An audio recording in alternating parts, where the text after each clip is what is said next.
Lyman's going to open up the gates for you as a baseball fan in this city. 5 minutes. Lyman just said something that it will blow your doors off. Also, 9:22, if you've ever had to tell your 5-year-old bad news, we need you. A listener needs you. This is a good one. This is, I don't know how many days you go. Because now I think he might be pressing and he's thinking too much. It's been 4 days since the day it happened. I'd say ages 5 to 10 at least. Yeah. I ripped the Band-Aid off the night before it happened. Didn't go over great. All right, that coming up at 9:22. That's insider trading. Well, fair enough. I mean, you guys have accused me of committing other crimes during this show today, so what the hell? Coming in hot. Racketeering. I was a juvenile when that happened, though, so you can't, whatever. Statute of limitations. 9:43 coming in hot this morning. 216-474-0092. Greg Rosenthal. He was on Afternoon Drive, NFL.com, NFL Daily, yes. 03, IB. 03. It's on there. 03. Greg Rosenthal, NFL Daily Podcast, NFL.com.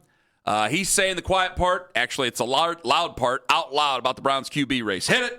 I don't want to see Deshaun Watson play football. And again, I'm sick of it. I'm sick of the case being made that now it's going to work when just the evidence is completely to the contrary. Even throwing out everything in terms of the sexual assault allegations and the suspension, I just feel like he's a sunk cost. And I'm rooting for Shedeur Sanders in that battle because to me, it's just going to be more interesting to see Shedeur with a fun, I think, young core of players. I like Casey Concepcion a great deal. I loved what I saw when Judkins was healthy a year ago. The offensive line, we'll see, but it's at least on paper intriguing. So to me, that's just from a kind of layman's point of view of someone who's doesn't have skin in the game. Like, that's a more interesting team to watch. If it doesn't work out, then they'll be looking for a quarterback next year. I do believe that Todd Monken will be fair, so that's why I will take his decision.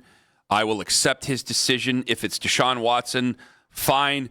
But Greg Rosenthal he must have been listening to the show over the last 3 months because that's exactly that's exactly what I want. I think you seem to want the same thing. I don't know. You have not brought up, as a guy who championed the trade, you have not brought up anything about wanting to see Deshaun Watson as the starter of this football team. And it's funny because if Deshaun Watson started and actually lived up to the billing, which nobody really thinks is even on the table still, at this point we're just praying if he started that he could even be like average, right? Mm-hmm. I've lost all hope that he's the guy that I desperately wanted way back when, but you haven't heard me even want him to start. Like I'd rather have Shedeur. And it's basically for all those reasons.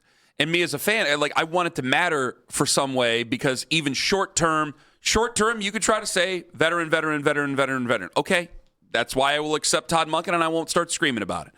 Unless this continues into training camp and you see one guy in preseason look way better in that Shedeur Sanders, then I guess we're going to take off our gloves and get mad at each other over this. But if he decides that he's making his decision and he wants to go with the veteran, fine. But if it comes down to me looking at just what makes the season count for something, it's like, yeah, you do the second-year guy. And I'm not talking about Dillon Gabriel. I think it's best for everybody involved with Dillon Gabriel. They found a way to move on from Dillon Gabriel, and he could find a fresh start somewhere else. It's gotten to the point I feel bad for him, especially yesterday when him and Jared Verse are wearing the same number for crying out loud, or 2 days ago. I felt bad for him. I want this season to matter in any fashion, and that means to me that Shedeur Sanders is the starter for this football team. Now, I don't want him to be entitled. I don't want him to be handed the job. I want him to earn the job, and I think if he's close, I think the tie goes to the second-year guy. I'm with you. That people don't remember nothing but terrible football and what could have been when he hits the field. Like, I don't think there's anybody out there. I know people get on the internet and they get annoyed by Shedeur Sanders fans. I can't deny that annoyance from Browns fans. But you're telling if he throws a bunch of picks, you'll boo him. You boo anybody who throws a bunch of picks. But we know we've been through this, guys. Deshaun Watson hits the field week 1 or week 3, their first home game. Is it really that big of an excitement level? Are you really clapping? Are you really going nuts? Shedeur Sanders hits the field. You're going to hope for something. Yeah. You're going to hope for something. Yeah, and that first 3 and out with Deshaun Watson is going to be met with big-time boos. Wasting our time. With Shedeur, there'll be some boos, but it's not going to be anything like that. What did you make, though, after this big conversation we had about Todd Monken Deion Sanders, of which we both agreed. You wouldn't know that based on the comments of the video that got put up. People thought we were either going after the quarterback or his dad, or it was the opposite. They thought you were too much a fan of. It was very bizarre yesterday. Very bizarre day. I think people have gotten in their camps and they. Sure. Yeah. 100%. It's basically politics. But what did you think of Dabo Swinney and his staffers? Deshaun Watson's head coach from college, showing up at OTAs yesterday. I wanted to do a champion's pose is what I wanted to do. Because the whole argument was, this guy's a helicopter dad. This guy, I heard it all yesterday. I got taken through the gamut yesterday on the internet. And I get it, guys. I know that much has been made of Shedeur Sanders, and not very many of us at all. I would say 90+% of Browns fans feel, myself included, that your future quarterback is in college. But as I can't do that right now. I can't fast forward to 2027. I'd much rather see Shedeur play. But that being all pointed out, I just want to be fair to every different conversation. And just because, like, if I felt that Shedeur was an entitled, spoiled brat, the way that some people were describing him to me on the internet, even if I felt that way, I learned some things from you. I can't let that play into this argument. I can't. As much as I might want to if I felt that way, I can't let that play in. Case by case here. I brought up Jed Fish. I actually brought up Dabo Swinney. I go, Dabo Swinney, if you guys want to talk about the success of the coaches, Dabo Swinney's a 2-time national champion. Came on here and said that Taj Boyd was going to save our franchise. Taj Boyd, who did not even get drafted by us. Guys stand by their guys, and you still talk to them later on. Coaches will always, I didn't realize that people didn't know that coaches will call each other all the time. Like, there's definitely coaches who hate each other, but they will call each other all the time and try to find any ways. If you are, quote, saddled with a guy, or it's like, hey, this is your quarterback room, you got to make it work. Yeah. I'd be calling up Bill O'Brien. I'd be calling up Dabo Swinney. I'd be calling up, just like I said, Deion Sanders. I'd be calling up Pat Shurmur.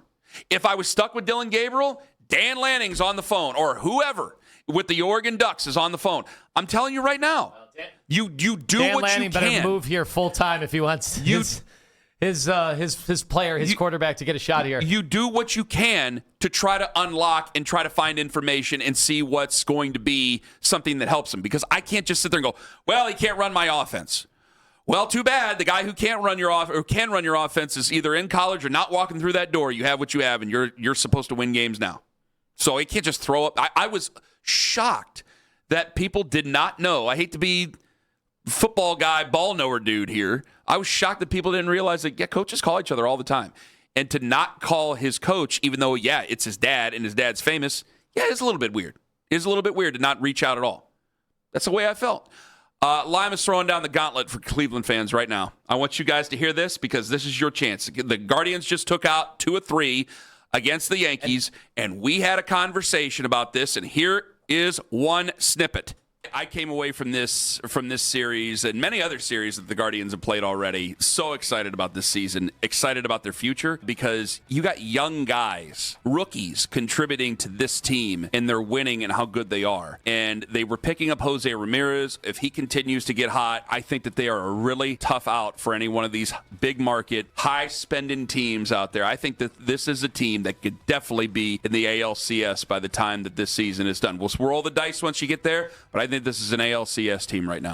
And what did Slade Ciccone say yesterday? Said they could be and play with anybody. They can beat anybody in this league. And he's talking about, we all know game to game. He whispered it. He's talking about playoffs, right? Yeah. I mean, he's talking about a series. Absolutely. And I thought about it. I asked Ken, just point blank out of nowhere. It's a hell of a question. I said, can you imagine what this is going to be like? Like, if they win the World Series, that this team, this is the team. This is the baseball team. And you said that there will be people who drop in acting like they've been watching them all year. Yeah, and I want to know, like, is it up to us as a fan base right now to start acknowledging? Now, Cavs are done. Browns has traded Myles Garrett. Is it up to the fan base right now to understand that this team absolutely has a chance to win the whole thing? It's not just young. They're young and they're good and they contribute to each other. And they're better than last year. I think, exactly, I agree with you. They're obviously better than last year. And when you're beating... I know it was early in the season. When you take 2 or 3 from the Dodgers, take 2 or 3 from the Yankees. You're proving you could compete with anybody. So I think you're right. I think it's if now or never when it comes to paying attention to him, because you don't want to be one of the people that dropped in, because there are gatekeepers of all three teams, especially when it comes to the Guardians.